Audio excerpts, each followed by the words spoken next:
7h13, tellement de choses dans les nouvelles, déplorables dans certains cas, regrettables dans d'autres, triste très souvent ce qui se passe autour de nous. Je suis sûr qu'il en prend pour son rhume quand il lit les nouvelles, lui, dans les dernières journées. Maître Frédéric Bérard, comment ça va, mon Fred? Ben, t'as bien raison de dire que, on fait difficile d'être optimiste, Michel, honnêtement. Je sais pas pour toi, mais ça va dans tous les sens.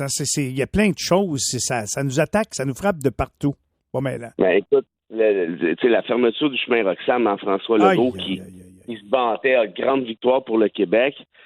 Là, on sait qu'il y a 6 personnes décédées actuellement. Il y en a qui disent « Ah, mais ça n'a pas vraiment rapport avec Roxham parce qu'elle partait de l'autre bord. » Mais en tout cas, peu importe. Dans un cas comme dans l'autre, on a 6 décès dans des conditions, écoute, tombés dans l'eau gelée, 2 enfants, c'est-à-dire... Terrible. Tu sais, quand je te parlais, là, je sais pas combien de fois, là, qu'on oublie qu'il y a des réfugiés, on parle de misère humaine, c'est ça la question.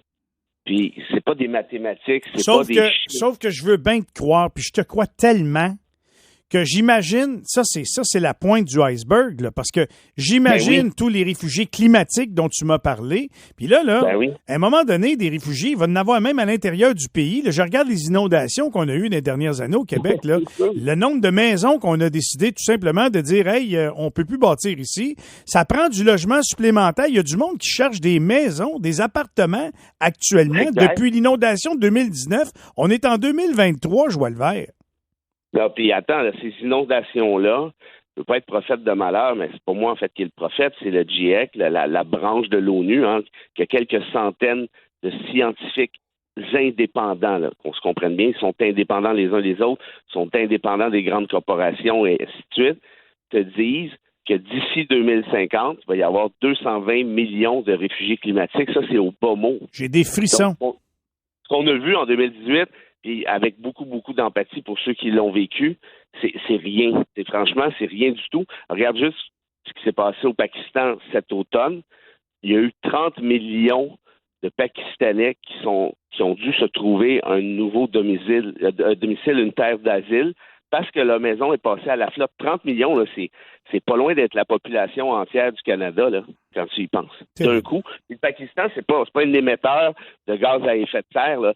En d'autres termes, il y a une double injustice là-dedans, c'est que ceux qui vont recevoir la claque, souvent, n'auront rien fait pour provoquer toute l'histoire. Ils sont juste à la mauvaise spin sur la planète. C'est la seule affaire. Je finis avec ça. Mais le dernier rapport du GIEC, lui, est sorti il y a 10 jours à peu près, te dit qu'il y a, écoute bien ça, il y a entre 3,1 et 3,4 milliards, pas millions, milliards de citoyens sur la planète qui sont actuellement, là, au moment où on se parle, vulnérables au réchauffement climatique. Ça, c'est à peu près le tiers. T'imagines-tu? Le tiers. Et là, on parle, évidemment, de pays qui n'ont à peu près jamais rien produit côté GES, plusieurs pays en Afrique, quelques pays en Asie.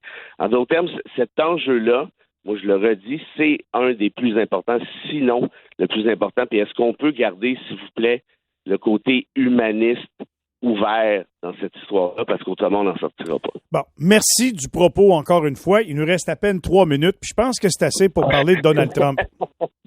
Écoute, tant mieux, hein? Il est accusé, en fait, il va se faire ramasser, mais c'est quand même assez fantastique que ce gars-là... Mais là, c'est un show de boucan où c'est des accusations qui vont tenir. J'essaie de savoir, là, je lis partout, là, on est comme plus sûr, là. C'est-tu sérieux ou pas? On peut-tu l'empêcher de vivre? Peux-tu y couper quelque chose? C'est pas, là. Je te mets l'argent de l'épicerie sur la table. Selon Philippe Couillard, l'argent de l'épicerie, c'était 75$. Fait que c'est pas la fin du monde, tu me diras. Mais je te mets l'argent de l'épicerie sur la table que Trump va se faire ramasser parce qu'un grand jury, là, aux États-Unis, c'est pas des blagues, là. C'est sérieux, là. C'est très, très, très sérieux, là. Et là, moi, quand j'ai entendu Mathieu Bock-Côté, vendredi dernier, à la joute, dire « je vais peser mes mots, c'est de la persécution politique », écoute, j'ai dit « Attends une minute, là, on vient de passer à un autre niveau, là. » Donald Trump est victime de persécution politique. Est-ce que Bock-Côté a une moindre idée de savoir comment fonctionne un grand jury? Franchement, j'en doute. Puis deuxièmement, ce gars-là, ça fait 30 ans qu'il se sauve de la justice de toutes les manières possibles, hein, les accusations contre sa fondation, les attaques contre le Capitole du 6 janvier ou un rapport d'un comité... Il y en a plein qui pensent qu'il s'est présenté à la présidence que pour évader, se sauver de ses affaires, de ses problèmes, puis ses accusations, puis ses dossiers dans lesquels il trempe partout, là. Ben, c'est clair, puis il est parti de la Maison-Blanche avec des documents classés top secret avec lesquels il n'avait pas le droit de partir, évidemment. On pense que très clairement, il y a des liens avec la bombe nucléaire là-dedans. C'est pour ça qu'il s'est fait saisir, s'est fait perquisitionner son domicile en Floride. Donc, toi, tu me dis que c'est de la persécution politique. Moi, je te dis, coudonc, est-ce que tu veux vraiment que l'État de droit s'applique ou tu veux pas? Moi, je pense que dans le cas de Bocoté, la réponse, c'est qu'il ne le veut pas. Il s'en fout du droit, puis il l'explique même dans sa citation. Il dit, il y en a qui invoquent le droit. Comment ça, il y en a qui invoquent le droit? Il n'y a personne qui invoque le droit. Le droit s'applique, puis ça finit là. Autrement, tu vas avoir une justice à deux vitesses. Celle pour toi, puis celle pour les autres. Ben, sais-tu, moi, j'ai tendance, je dis pas que c'est ça, mais j'aimerais ça que ça soit vrai, son arrestation, mais je sais pas pourquoi, à chaque fois qu'on a parlé qu'il y avait peut-être eu des rapports inappropriés avec des femmes, il s'est rien passé, lui, il a le droit. Il a pas payé ses impôts, il s'est rien passé, lui, il a le droit. Là, je me dis, ben, coudonc, c'est une autre affaire où il avait lui aussi encore le droit, je sais pas, là. Ben là, la différence, c'est justement un grand jury. Un, c'est pas pareil, puis deux, il n'y a rien de politique dans une question de grand jury, là. Et là, moi, ce que je trouve fascinant, puis tu viens de le dire, hein, puis je l'ai dit moi aussi indirectement, le gars va se faire ramasser probablement pour l'affaire la moins grave qu'il a commise. On y pense. Ça fait penser un peu à Al Capone, hein, le célèbre bandit des États-Unis. Tous les flics américains ont couru après ce gars-là, les enquêteurs en veux-tu en là, il les a déjoués. Une fois, deux fois, trois fois, 100 fois, 1000 fois. C'est ses impôts qui l'ont rattrapé, je vois le vert, tu sais. Il s'est fait pogner sur son rapport d'impôt. Comme quoi, parfois, hein, la vie est drôlement faite et justice se fait. Fait que là, c'est demain que je vais pouvoir sourire quand je vais le voir les menottes au point, c'est ça?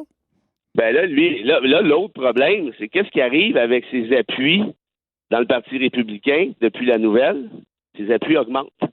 Il est en train de creuser l'écart entre lui et DeSantis. Imagine-toi si ça va mal. Puis ça, c'est à cause, justement, du fait que certains, à la Bocoté, disent c'est de la persécution politique, ils le font passer pour un martyr. Hey, écoute-moi bien, là, on va arrêter ça, ces affaires-là. Là, ce qui va arriver, la prochaine étape aux États-Unis, puis ça fait longtemps que je t'en parle, là, c'est que c'est sur le bord de péter. Et au moment où on se jase, toi puis moi, là, il y a, tu vas me dire qu'il n'y a pas de lien, mais moi, je pense qu'il y en a un, il y a 427 projets de loi, 427, ça commence à être beaucoup, qui te disent qu'ils veulent, 427 projets de loi qui souhaitent retirer des droits à la communauté LGBTQ.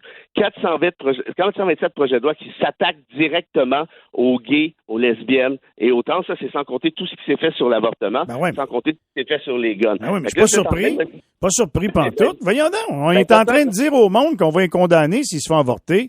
Et tu es surpris de ça aux États-Unis, Joël Vert? Ben, écoute, 427, je t'avoue que je trouve que ça commence à faire beaucoup. On parle juste de projets de loi qui ne sont pas encore adoptés. On verra ce qui se passe. Mais là, c'est parce qu'il y a une guerre culturelle qui est en cours contre cette communauté-là, contre, évidemment, les femmes qui veulent se faire avorter. Et tout ça, c'est quoi encore? Ben, c'est un état de droit qui est en train de sacrer le camp. Et là, la tendance va probablement s'accélérer dans les prochains mois. Bon. Puis qu'est-ce que ça va donner si Trump se fait réellement arrêter? On verra bien, mais franchement, moi, je pense pas que ce soit des bonnes nouvelles, même pour la démocratie au final. Tabarouette, tu me fais peur un matin. Bon. C'est ma job. Merci de me l'avoir dit. Au moins, on est informé.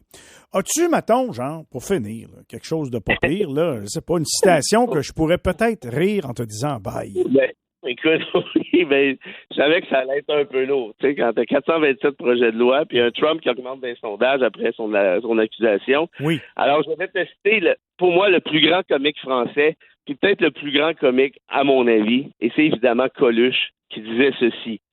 De tous ceux qui n'ont rien à dire, Michel, les plus agréables sont ceux qui se taisent. C'est sûr que quand t'as rien à dire, si tu parles, t'es pas ben agréable, hein? C'est clair. Si tu veux être agréable, t'as rien à dire. Femme d'autre gueule. C'est donc ça. Salut Fred. Salut, bye. À jeudi.